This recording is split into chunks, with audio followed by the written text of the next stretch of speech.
Jadi saya ulang lagi ya, iling-iling makalah ulama, laula murabbi lama arafna rabbi, walau ulama lama arafnal anbiya. Karena kita butuh sanad.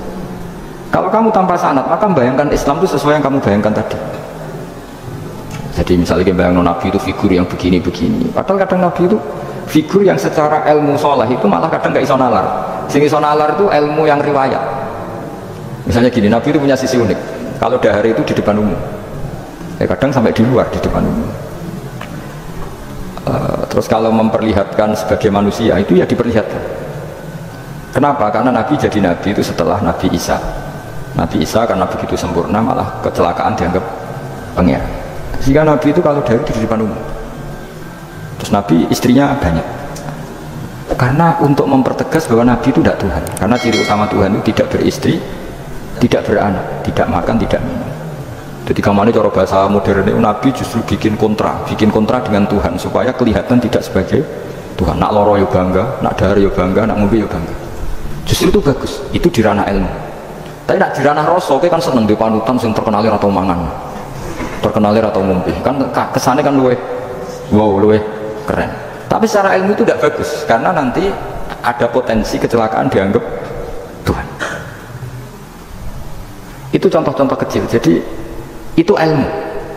Lalu yang tahu itu ya tak ulang lagi ulama. Justru Nabi ketika sakit, ketika dipanah ya luka, ketika diantemi wong kafir ya berdarah-darah, itu bagus.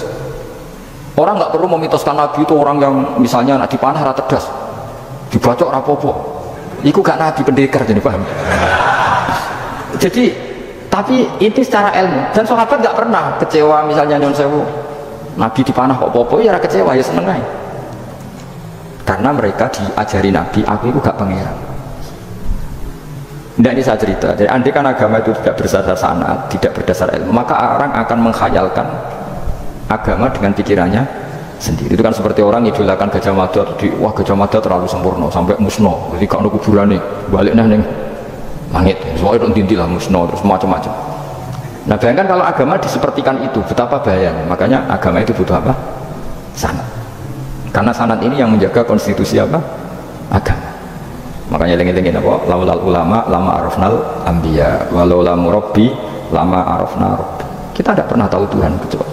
Nah maka guru ini posisinya kuat sekali. Saking kuatnya posisi guru, ya guru yang seperti ini sampai ada pepatah tadi manta alama bila saifin fasyahu setan. Orang belajar tanpa guru berarti gurunya itu setan. Karena ekstrimnya tadi ekstrimnya guru, ekstrim. Pokoknya orang tanpa guru itu. Nah kemudian terus mulai ada dominasi. Orang toreko hanya nganggap itu mursyid, mahasiswa yang ada itu dosen, misalnya. Terus di tradisi ilmu itu guru. Sebenarnya itu tidak itu semua, yaitu bagian dari itu, tapi tidak itu semua. Yang penting itu ada sanad. Sehingga cara pandang itu tadi. Nabi di Madinah itu waqi'atu ainin, satu fakta sosial. Meskipun dengan segala bil Madinah, tetap itu satu fakta sosial. Buktinya zuriyahnya Rasulullah terbanyak hidup di Kufah. Mulai Sayyid alim-alim di Kufah. Setelah itu pindah ke Yaman. Apakah pindah ke Yaman itu berarti meninggalkan tempat yang pernah disinggahi Rasulullah? Tidak seperti itu. Tapi ciri utama Nabi itu dakwah dan nasrul ilm. Dan yang butuh zaman itu Yaman ya ke Yaman, yang butuh itu ke Indonesia ya ke Indonesia. Nah andai kan sunnah Rasul dimaknai secara sepihak, itu urip di Madinah. Berarti orang Islam sekali gak di Madinah gak dianggap sunnah. Wah itu kan terus panjang jadinya. Makanya terus ada ilmu, yaitu namanya usul fikih. Usul fikih itu yang ngatur itu semua, yang bisa menganalisis. Caranya gampang saja. Zaman Nabi Sugeng itu sudah nyuruh Sayyidina Ali ke Yaman, disuruh dakwah ke Yaman. Beberapa sahabat disuruh ke daerah-daerah terpencil. Artinya apa? Andai kan yang ditempati Nabi Madinah itu jadi sentral harus orang di Madinah, Nabi tidak akan menyuruh orang keluar dari. Tapi nyatanya mereka disuruh keluar demi kepentingan dakwah. Islam Aswaja Channel dan Kun Alafa Media mengajak untuk mendoakan beliau. Dan semoga video ini menjadi amal jariah beliau dan bermanfaat fitini wa dunya hatal akhirah buat kita semua. Lahul Fatihah. Berarti keluar dari Madinah itu bukan meninggalkan sunnah Rasul. Akhirnya terus jadi ilmu. Makanya terus dibedakan mana waqi'atu ainin, mana yang misi. Tentu didahulukan apa misi atau himmah. Jadi itu harus ada ilmunya memang seperti itu. Misalnya termasuk yang paling terkenal saya contohkan berkali-kali. Nabi itu kalau sedekah ya pakai tamar. Kalau uang ya pakai dinar. Tapi ilmu kita tahu maknanya itu adalah alat tukar. Sehingga di Indonesia kita sedekah pakai rupiah. Kalau Nabi pakai tamar, kita ganti beras karena maknanya kut, makanan pokok. Ojo kok pakai niru Nabi. Lagi niru Nabi saya berarti sedekah rupiah, gak niru Nabi. Nabi gak pernah sedekah pakai rupiah, tapi pakai apa? Dinar. Nah itu terus ada ilmunya. Yaitu disebut ada ilmu waki atau ainin. Kebetulan Nabi orang Mekah, maka sedekahnya pakai dinar. Di era itu orang Mekah seringnya dahar kurma. Terus itu semua dimana nih? Kut sama alat tukar apa? Kut sama alat tukar. Sekarang alat tukar rupiah ya berarti sedekahnya rupiah. Kalau zakatnya dulu makanan pokok di Mekah, ya kita zakat pakai makanan pokok di Indonesia, maknanya beras. Itu ya ulama lagi yang tahu, itu ulama.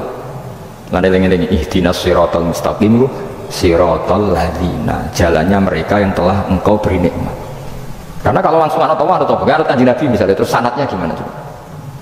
Misalnya sholat madhep Ka'bah, itu ya sudah kita anut Nabi, sholat itu madhep Ka'bah. Tapi zaman Nabi teng Medina itu luas masjid Medina itu sudah lebih dari luasnya Ka'bah. Ini lengi-lengi. Dina ono wong fanatik Ka'bah, fanatik presisi Ka'bah, itu rapati ngaji. Zaman Nabi Sugeng itu luas masjid Medina itu sudah lebih luas ketimbang Ka'bah. Ka'bah itu hanya 18 kali 16 meter. Saya ruang 16 sampai 18 meter diameternya. Berarti kalau ingin kenceng Ka'bah, semua masjid harus luas maksimal itu 18 meter. Karena kalau masjid itu 50 meter, berarti ujung yang sana sama sana itu sudah tidak center Ka'bah. Kalau ingin center harus bentuk U. Iya kan? Kalau Ka'bah itu 18 meter, kalau ingin kenceng Ka'bah berarti masjid semua harus berapa luasnya?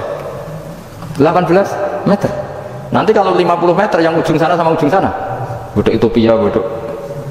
Tapi zaman Nabi Sugeng itu masjid di Medina itu sudah lebih luas ketimbang diameter. Itu menunjukkan bahwa madhep Ka'bah itu tidak harus persis Ka'bah untuk jarak yang jauh, cukup jihad itu namanya arah. Ya terus seperti itu. Lagi-lagi lalu lama arafnal ambi. Kemudian nasah mansuh. Kalau sampai belajar textbook, Nabi Ismail, Nabi Ibrahim itu bujune akeh, Nabi Dawud itu bujune akeh, Nabi Sulaiman apa meneh. Kowe langsung anut. Ya tidak bisa, ulama yang tahu ini syariat yang sudah mansukhoh, sudah dihapus ketentuan. Ya begitu terus. Ngilangin najis ya begitu, terus ngelola anak ya begitu, semuanya. Terus ulama ngarang fikih detail itu, disebut kitab fikih, ada Fathul Qorib, ada Fathul Mu'in. Jadi kamu tidak bisa berdiri sendiri memahami agama. Makanya laulal isnad laqala man sa'a masa, andai kan tidak ada sanad maka orang akan semau gue, karena dia punya pikiran, kebetulan dia kiai, dianggap itu pikirannya Islam. Dia punya pikiran, kemudian dia mubalek pas acara Islam, dikira itu pikiran, padahal pikirannya juga ada orang ngomong, sekarang harus kaya, kalau nggak kaya nggak dihormati. Mana ada target Islam ingin dihormati? Itu satu kesalahan. Bilang harus kaya, mana ada di antara hukum fikih itu kaya itu harus. Mengharuskan sesuatu yang tidak wajib itu dosa besar. Ijabu malam wajib, itu salahnya kebanyakan.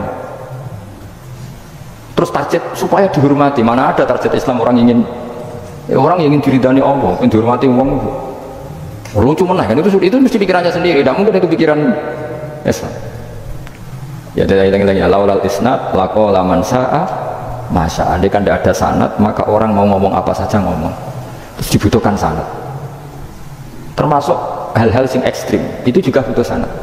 Misalnya ini contoh paling gampang, ada dua orang saling bunuh, sama-sama mukmin, sama-sama bawa pedang tarung, terus yang satu terbunuh. Zaman Nabi Sugeng itu ngendikan al-qatil wal maqtul finnar, yang bunuh dan yang dibunuh di neraka. Buktinya zaman sahabat itu iskal itu janggal. Hadza al-qatil ya Rasulullah, fama balil maqtul. Oke, kalau yang terbunuh, yang membunuh masuk neraka saya sepakat ya Rasul. Tapi kalau yang dibunuh dosanya apa? Jawab Nabi, innahu kana harison ala qatli sahibi. Yang terbunuh sebetulnya mentalnya pembunuh, cuma nasibnya.